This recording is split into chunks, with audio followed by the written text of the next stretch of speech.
Hello everyone, कैसे हैं आप सभी। आशा करती हूँ अच्छे होंगे और खूब मन लगा पढ़ाई कर रहे होंगे। तो जब परीक्षा नज़दीक आ जाती है, समय कम रहता है, तो इस समय कुछ चीज़ें बहुत ही ज़्यादा इम्पोर्टेंस रखती हैं, जिसमें से हमारा नोट्स भी आता है। आपको किताबें तो पढ़नी ही है, टेस्ट तो देने ही है, लेकिन कभी नोट्स के बारे में बात नहीं हो पाती है। तो आज हम बात करेंगे नोट्स के ऊपर, क्योंकि मेरे पास एक मेल आया था कि नोट्स कैसे बनाएँ, ये बताइए। तो देखिए नोट्स मतलब लास्ट मोमेंट में ना रिवीज़न कम समय में रिवीज़न करने का बहुत अच्छा सोर्स है। अब नोट्स बनाने के लिए सबसे पहली बात है ना कि देखिए सबका लिखने का तरीका अलग-अलग होता है। मान लीजिए आप वीडियोज़ देख रहे हैं, ऑनलाइन क्लासेस लिए हैं, तो लिखने का तरीका अलग-अलग होता है। मैं क्या करती थी, मैं अपना बता रही हूँ कि मैं जितनी भी चीज़ें पढ़ाई जा रही थी, जैसे जब मैं वीडियोज़ देखती थी, तो सर समझाते थे, तो वहाँ पे जो चीज़ें हर एक लाइन में, क्योंकि हर एक लाइन इम्पोर्टेंट होती है, इतना जान लीजिए कि किसी चीज़ को आप स्किप नहीं कर सकते, है ना? और नोट्स वो होता है कि आपको बार-बार वीडियो ना देखना पड़े। मेरा अपना पर्पज़ था कि वीडियो मुझे बार-बार देखना ना पड़े, क्योंकि समय कम है, तो मैं नोट्स को जल्दी से दोहरा लूँगी।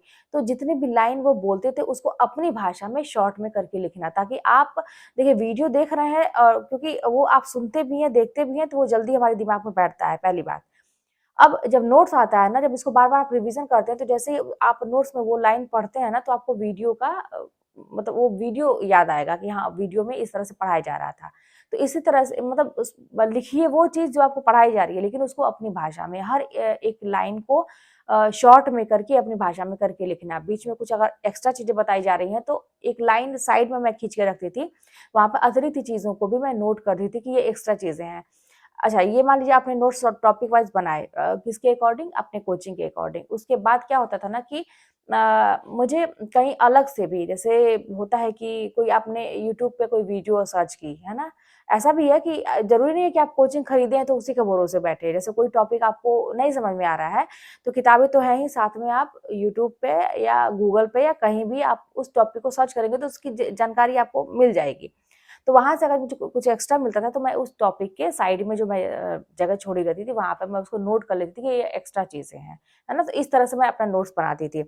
अब नोट्स को रिवीज़न करने का भी एक तरीका होता है। अब ऐसा नहीं है कि जैसे ना क्या होता है कि मैं आप लोगों को ये बताती हूँ कि रिवीज़न करिए, बुक को रिवीज़न करिए और नोट्स को रिवीज़न करिए, ठीक है, अच्छी बात है। रिवीज़न करने का मतलब होता है कि दोहराना, उसको सिंपल सा मतलब समझ-समझ के उसको रीड करना। लेकिन जब आप नो मैं ना जैसे टॉपिक में जैसे मान लीजिए मैं नोट्स बनाई, एक टॉपिक का कई पन्ने में होता है। मैं अब छोटी-छोटी चीज़ें बता रही हूँ, जैसे मैं करती थी ना वो चीज़ आपको बता रही हूँ। जैसे कई पन्ने में होता है ना, पेजेज़ में होते हैं। तो जैसे मान लीजिए 1 पेज की बात करें, 2 पेज की बात करें, ठीक है? ऐसे बात करें अगर एक टॉपिक में, कई मान लीजिए 4-5 पेज में वो कंप्लीट हो रहा है कोई एक टॉपिक। तो उस टॉपिक का पहला 1 पेज, ठीक है? उसको भी मैं अपने मतलब दिमाग में उसका पिक्चर एक तरह से खींच के रखती थी कि ये पेज पे क्या-क्या चीज़ें हैं, इस पेज पे क्या-क्या चीज़ें हैं, तीसरे पेज पे क्या-क्या चीज़ें हैं, चौथे पेज पे क्या-क्या चीज़ें हैं, पाँचवें पेज पे क्या-क्या चीज़ें हैं। मतलब इस तरह से पेज वाइज़ पहले तो उसका इमेज इमेज एक तरह से अपने दिमाग में बैठाना, ठीक है? और इमेज कैसे बैठेगा? जब उसको 2-4 बार पढ़ लेंगे आप।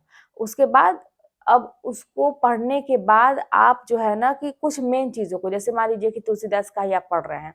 अब उनकी रचनाओं की बात अगर हो रही है, तो उनकी जितनी भी रचना है आपने लिखा है उस पेज पे, ठीक है? अब उस पे आप उसको तो 1 बार पढ़ लिए, 2 बार पढ़ लिए, 3 बार पढ़ लिए। अब आपको लग रहा है कि हाँ, मुझे याद है, लेकिन उसको सीक्वेंस वाइज़ आपको दिमाग में बैठानी है, ठीक है?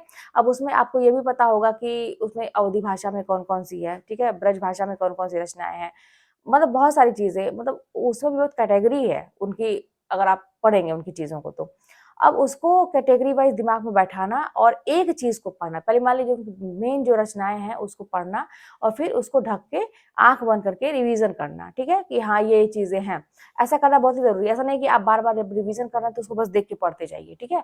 उसको मतलब मेमोराइज़ करना बहुत ही ज़रूरी है। और उसके बाद से फिर जब आपका नेक्स्ट स्टेप आता है कि अब इसमें पार्ट कौन-कौन से हैं, कि कौन-कौन सी बड़ी रचनाएँ कहलाईं, कौन-कौन सी छोटी रचनाएँ कहलाईं, फिर कौन-कौन सी भाषा में कौन-सी थी, कौन-सी किस भाषा में थी, किसमें कितने चरण थे, है ना? कितने कांड थे, तो ये सारी चीज़ें करके, तो उसको अलग-अलग कैटेगरी में करके और पढ़ने के बाद उसको ज़रूर आँख बंद करके मेमोराइज़ करना कि हाँ, ये चीज़ें मैंने पढ़ी है। तो ऐसा एक ही बार नहीं करना है, जब भी आप रिवीज़न करेंगे, हमेशा आप एक बार पहले क्या करिए कि 1 पेज को, 2 पेज को, 3 पेज को पढ़ लीजिए, ठीक है? जब आप बार-बार पढ़ेंगे तो वो पिक्चर दिमाग में बैठेगा कि इस पेज पे कौन-कौन सी चीज़ें हैं।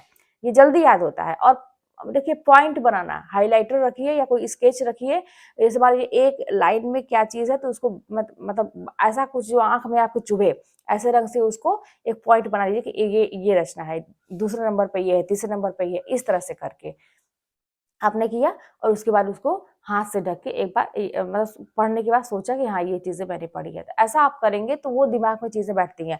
अक्सर क्या होता है ना कि हम दिमाग पे जोर नहीं देना चाहते, हम सोचते हैं कि रिवीजन ही तो करना है, तो रिवीजन कर लेते देख-देख के बस पढ़ डालते हैं। देख के पढ़िए, लेकिन उसके बाद उसको ढक के और ऐसा नहीं है बहुत सारे लोग समय बहुत बात करते हैं इसके लिए, तुम मुझसे पूछो, तुम मुझसे पूछो या ग्रुप में बैठ के डिस्कशन करने लगे। ग्रुप में डिस्कशन करना अच्छा है लेकिन मुझे ऐसा लगता था कि मेरा समय ज़्यादा जाता है, मुझे ऐसा लगता था।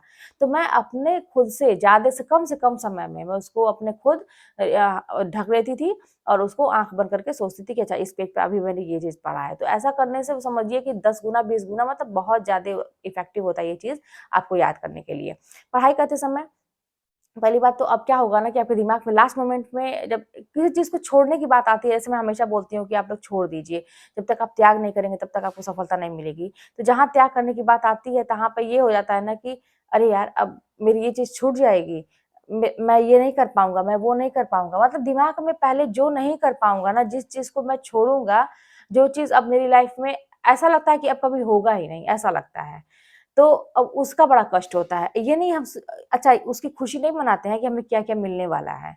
यही देखिए अंतर होता है, एक एवरेज स्टूडेंट में और एक टॉपर्स में यही अंतर होता है, कि जो टॉपर्स होता है जिसको निकालनी है परीक्षा, जिसको नौकरी पानी है, वो फ़ोकस किस पे करेगा कि उसको क्या-क्या मिलने वाला है ना? जॉब के बाद पढ़ लेंगे, अगर मेहनत कर लेंगे तो क्या-क्या मिलेगा उसको। लेकिन जिसको नहीं पढ़ना है वो बहाने खोजेगा, दिमाग तो आराम खोजता ही है।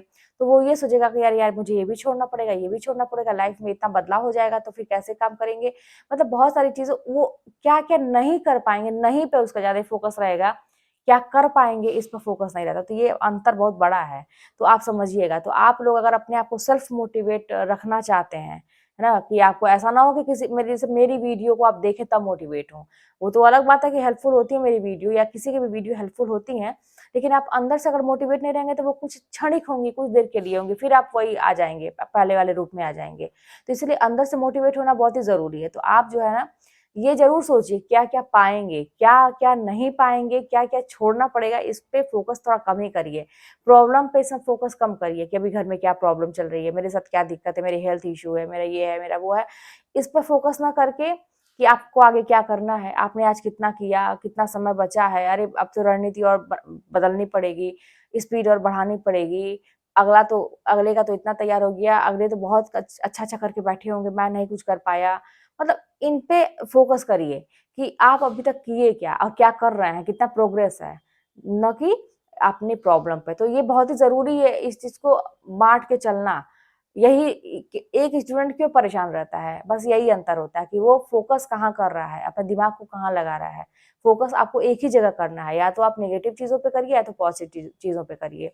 फिलहाल नेगेटिव पे करेंगे, समय आपका बर्बाद होगा, ज़िंदगी आपकी बर्बाद होगी। तो इसलिए पॉज़िटिव चीज़ों पे फ़ोकस करेंगे तो आपको ज़्यादा फ़ायदा होगा, सेल्फ मोटिवेट रहेंगे अंदर से और आपको खुद पढ़ने का मन करेगा, लगेगा कि कितना पढ़ना है। मतलब कोई इसका ये नियम नहीं है कि आप 4 घंटे सोइए, 5 घंटे सोइए, 8 घंटे सोइए, कोई आपको क्या लगता है कि आपको मेहनत कितनी करनी है? अगर आप देर से पढ़ना शुरू किए हैं तो ज़ाहिर-सी बात है कि आपको लोगों के बराबर आने के लिए बहुत ज़्यादा मेहनत करनी पड़ी है। अब अगला अगर जिसकी तैयारी बहुत पहले से है, वो 4 घंटे भी पढ़ेगा तो उसके लिए सफिशिएंट है, वो अच्छा कर रहा है वो। 4 घंटे ही पढ़ेगा क्योंकि उसने उसकी तैयारी पहले से है। लेकिन अगर आपने अभी शुरू किया है, आपका कुछ नहीं तैयार है, तो उसके बराबर आने के लिए आपको 8 घंटा तो पढ़ना ही पड़ेगा। डबल मेहनत करनी पड़ेगी, ट्रिपल मेहनत करनी पड़ेगी, उसके बराबर आने के लिए और उससे आगे निकलने के लिए आपको और ज़्यादा मेहनत करनी पड़ेगी। तो ये सब एकदम कैलकुलेशन है। अगर आप बहुत ज़्यादा कैलकुलेशन लगाते हैं ना अपनी लाइफ़ के लिए कि मेरा कितना घाटा हो रहा है, कितना नुकसान हो रहा है, तो ये देखिए, ये कैलकुलेशन यहाँ लगाइए कि क्या करना है आपको। चलिए मिलते हैं नेक्स्ट वीडियो में। कोई बात होगी तो कमेंट के माध्यम से बताइएगा, चैनल पर नए सब्सक्राइब करिएगा, शेयर करिएगा। मिलते हैं नेक्स्ट वीडियो में।